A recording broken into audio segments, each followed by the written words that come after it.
Muy buenas tengan ustedes, fortuneros y afortunados.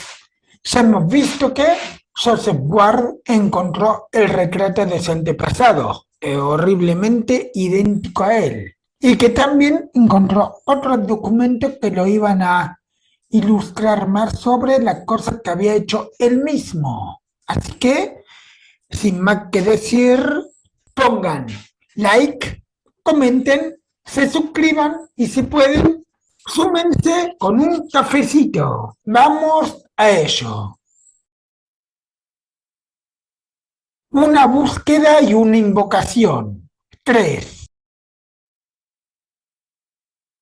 Hemos llegado al momento a partir de la cual la escuela más conservadora de médicos alienistas fecha la locura de Charles Ward. Al efectuar su descubrimiento, el joven hojeó inmediatamente las páginas del libro de los manuscritos y evidentemente vio algo que le produjo una tremenda impresión. De hecho, al mostrar los títulos a los empleados, pareció cuidarse mucho de que no vieran el texto del interior, manifestando un profundo desasosiego que la importancia del hallazgo desde el punto de vista de la genealogía o la historia no bastaba para explicar. Al regresar a su casa, dio cuenta de la noticia con cierta turbación, como si quisiera dar a entender la importancia del descubrimiento sin tener que verse obligado a demostrarla. Ni siquiera mostró los títulos a sus padres. Se limitó a decirles que había encontrado algunos documentos de puño y letra de Joseph Curwen, la mayoría de ellos en clave, los cuales tendría que estudiar minuciosamente antes de pronunciarse acerca de su verdadero significado. Es muy probable que tampoco hubiera mostrado su hallazgo a los obreros que levantaban el cuadro de no ser por la excitación que le embargó en ese preciso momento. Una vez hecho, es indudable que trató por todos los medios de ocultar una curiosidad que pudiera contribuir a que el asunto se comentara. Aquella noche Charles Ward no se acostó.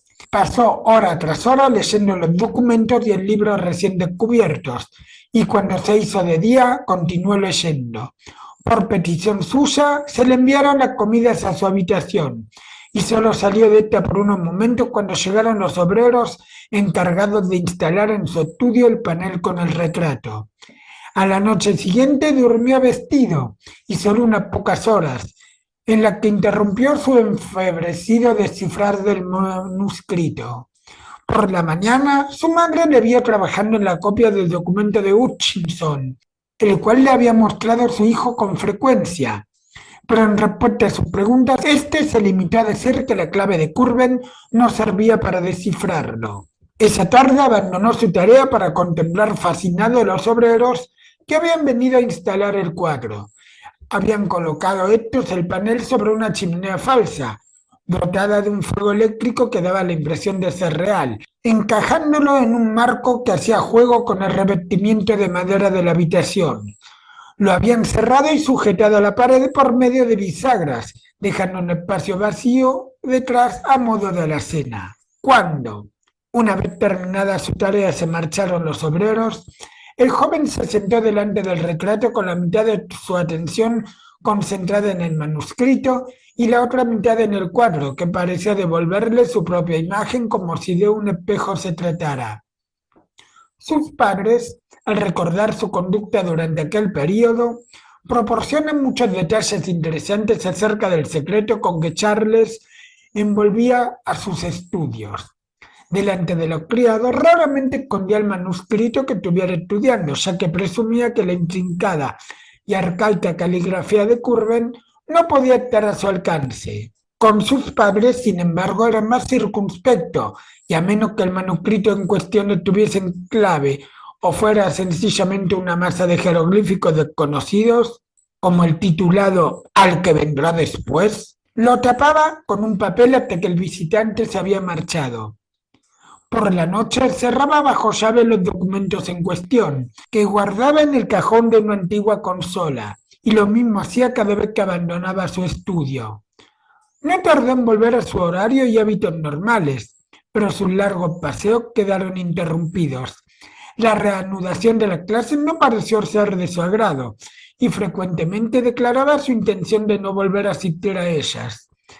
Tenía, según afirmaba, que llevar a cabo importantes investigaciones, las cuales le proporcionarían más conocimiento que lo que pudiera darle cualquier universidad del mundo.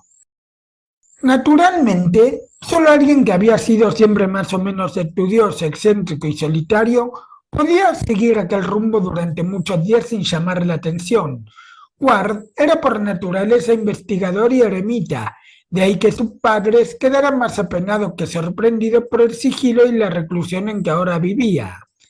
Al mismo tiempo, encontraban muy raro que su hijo no les hubiera enseñado los tesoros que había descubierto, ni les hablara de los datos que había descifrado. El joven justificaba su silencio diciendo que deseaba esperar hasta poder anunciarles algo concreto, pero a medida que transcurrían las semanas, fue creándose una especie de tirantez entre los miembros de la familia, tirantez intensificada en el caso de la madre por una manifiesta aversión a todo lo relacionado con Curwen.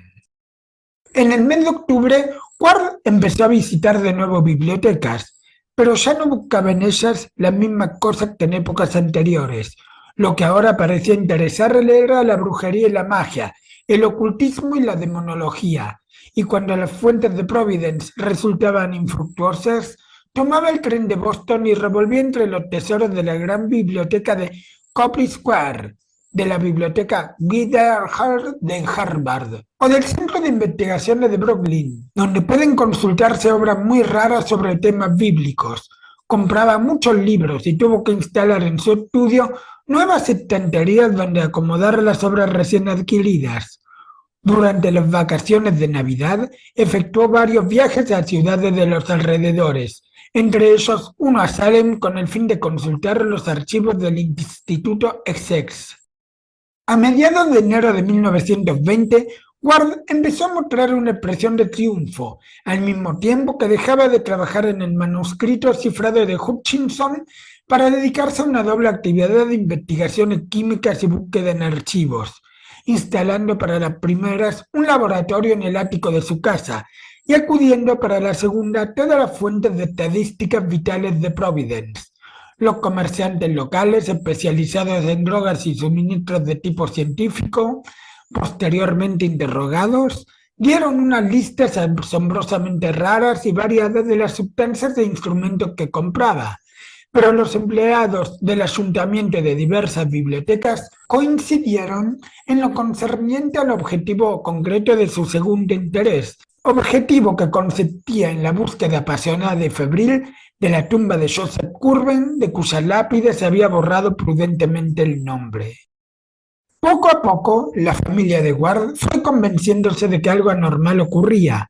No era la primera vez que Charles se mostraba caprichoso y extravagante, pero sus actuales rarezas resultaban inconcebibles, incluso tratándose de él. Las tareas universitarias habían dejado de interesarle y, a pesar de que no le suspendieron en ninguna asignatura, era evidente que su antigua aplicación se había evaporado totalmente.